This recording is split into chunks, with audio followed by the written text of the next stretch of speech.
Gauteng Premier Panyaza Lesufi says gas experts have been roped in to determine the cause of an explosion in the Johannesburg CBD. So far, one person has died and 48 others are known to have been injured after yesterday's incident along Bree Street. Lesufi says that officials are now trying to ascertain the source of the blast.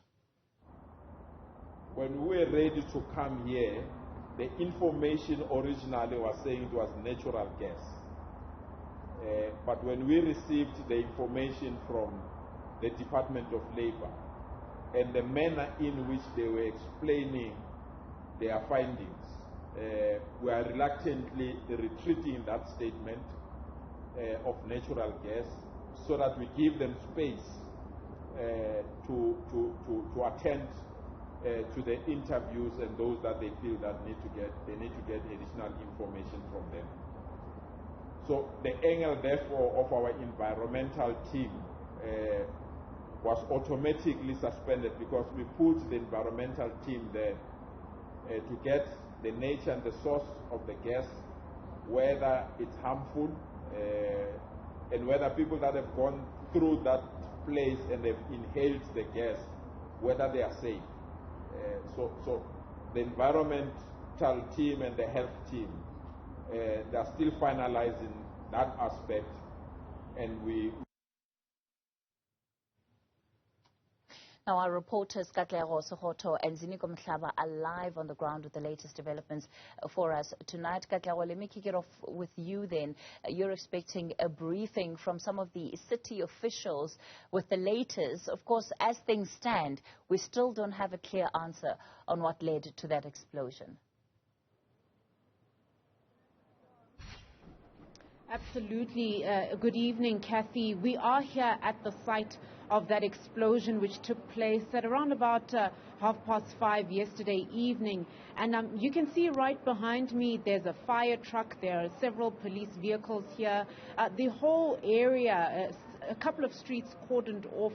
And this, as Gauteng Premier Panyaza Lesufi did say, will be the situation for a number of days and perhaps even weeks, where these streets will be cordoned off as investigations take place. And, you know, there are a number of officials here who are busy. It looks like they've opened one of the manholes, and it looks like work is underway to get these investigations ongoing.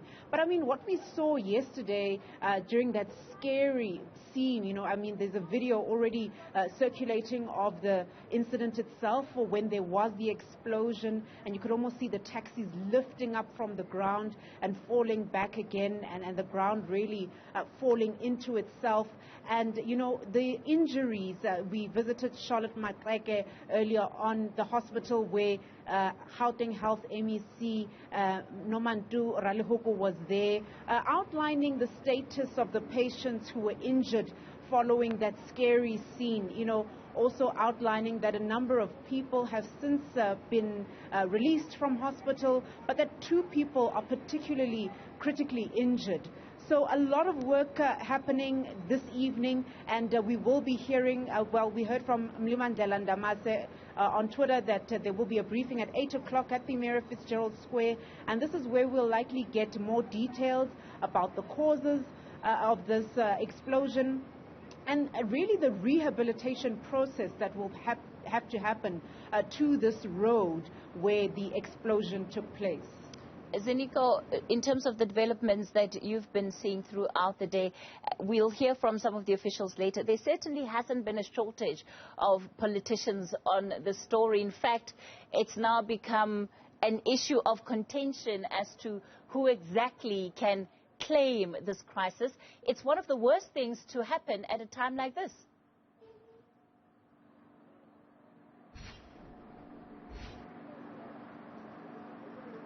Indeed, Kathy, it's very, very unfortunate that we are seeing now the members of the executive, but also political heads battling it out, contesting for attention, if I may put it in that way, in terms of centralizing communication, as we saw that unfolding in the last 3 hours or so, following the press briefing, which was presided over by Premier Panyaza Lesufi. At the heels of that briefing, we saw members of the mayoral committee from the city of Johannesburg coming out guns blazing, saying that the Premier is trying to hijack, actually is hijacking this particular unfortunate event, which everyone must be working towards.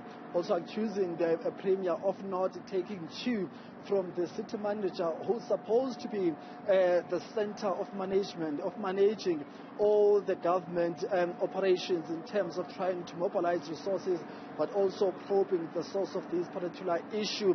So that's what we saw in the past 3 hours in the afternoon. During the afternoon, earlier on in the afternoon, Kathy, we spoke to an expert at VETS about what could be the possible reasons behind the vulnerability of the city to this explosion. He categorically said that the infrastructure of the city of Johannesburg is as old as a century, saying that it has not been systematically maintained. Also going further, saying that actually some of the pipelines or some of the operations underground had not been identified by the city or government entities, so they might not even be aware that there are certain pipes that are flowing under the city which need urgently maintenance. So those are some of the things. So that's what happened from what we understand. So we'll see how the political battling then unfolds between now and tomorrow morning. Absolutely unfortunate that it should even be spoken about in terms of political battles, as Ziniko Mhlaba has put it there, because as things stand, we still don't have answers as to what exactly is at the heart of this explosion. You still have residents that have to navigate their way through the city, anxiously so, without any clear answers from the experts on this matter. Ziniko Mhlaba and Katlego, Sikhotho, we'll leave it there with you for tonight. You can expect more coverage from our reporters as the evening progresses. But of course, we're still going to stay with that story being one of the key stories to still unfold throughout the day.